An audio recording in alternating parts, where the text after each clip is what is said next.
عامر خان سے میری ملاقات ہوئی، میں نے اس کو کوئی دین کی بات نہیں کی، صرف محبت تھی.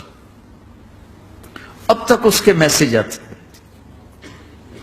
کہ میں زندگی میں کسی سے متاثر نہیں ہوا، تم پہلے آدمی ہو جس سے میں متاثر ہوں. میں نے کوئی جادو کیا، صرف محبت. لوگوں کو محبت دو، قریب ہوں. میں جب گیا بڑی مشکل سے اللہ نے، ملاقات کا کوئی راستہ ہی نہیں تھا، وہ مجھے نہیں جانتا تھا، میں اسے نہیں جانتا تھا، تو کوئی موقع نہیں مل رہا تھا ملاقات کا.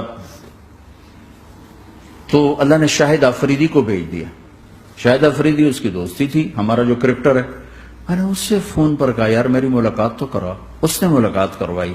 تو اس نے مجھے کہا آدھا گھنٹہ ہے، آدھا گھنٹہ. جب میں پہنچا میکسیمم پونا گھنٹہ. میں نے ٹھیک.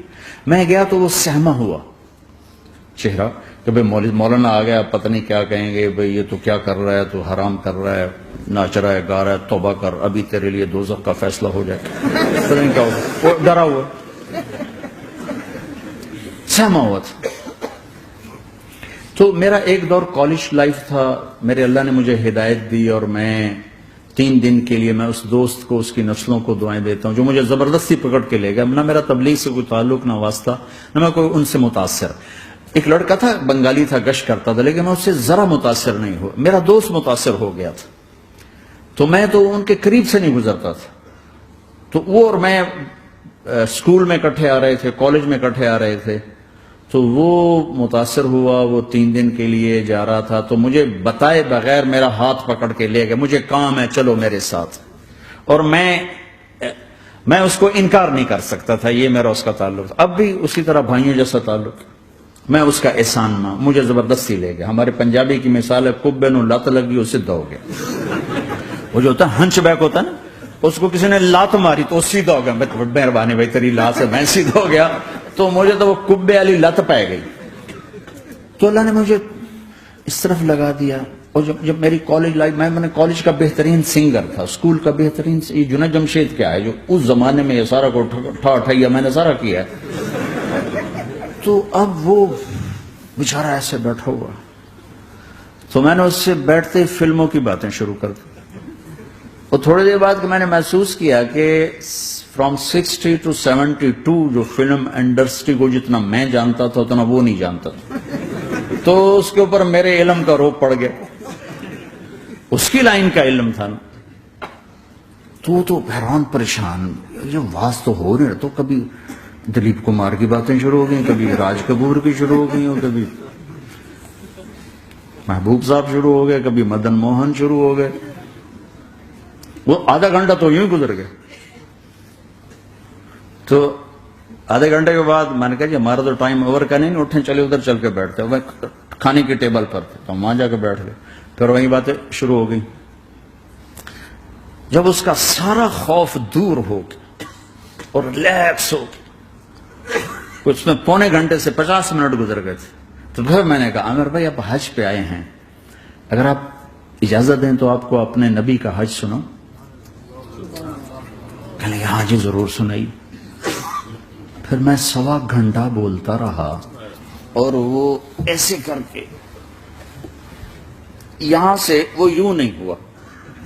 1.25 گھنٹہ ایسے بیٹھ کے یوں سنتا، ہلا نہیں اپنی جگہ سے.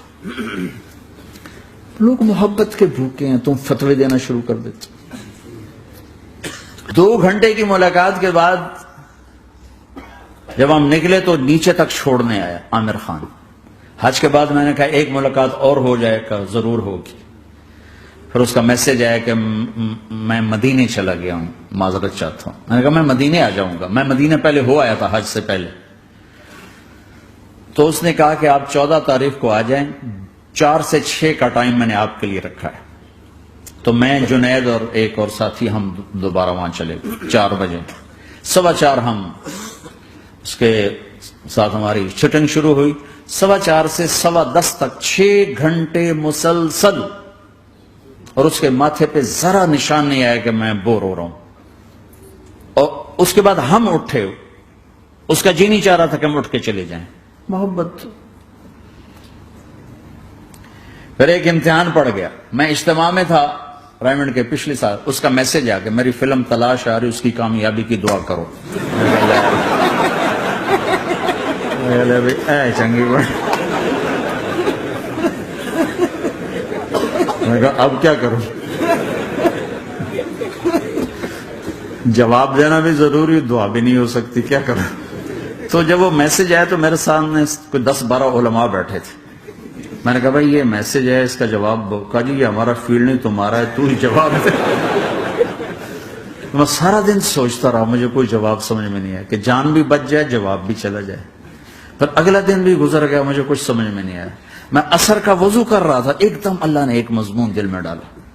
تو میں نے فوراً بیٹھ کے اس کو میسج کیا کہ عامر بھائی، جو کریٹو ہوتا ہے نا ذہن، یہ اللہ کسی کسی کو دیتا ہے. تخلیقی ذہن یہ اللہ تعالیٰ کسی کسی کو دیتا ہے، ہر ایک کو نہیں دیتا. اور یہ اللہ کی بہت بڑی عطا ہوتی ہے.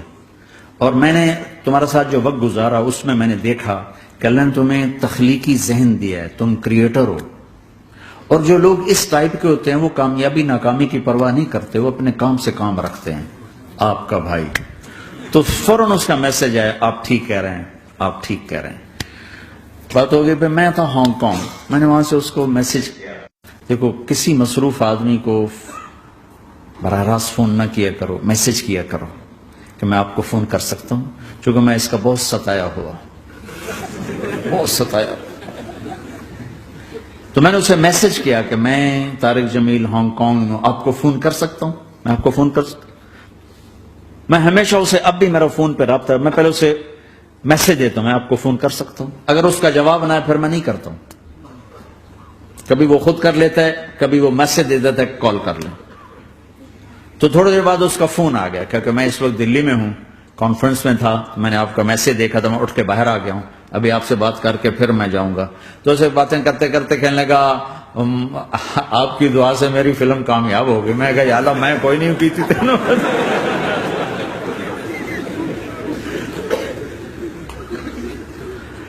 بھائیو محبتیں بانٹو، نفرتیں تو پہلے ہی بہت پھیل چکی. نشہ پلا کے گرانا تو سب کو آتا ہے، مزہ تو تب ہے کہ گرتے کو تھام لے ساتھ.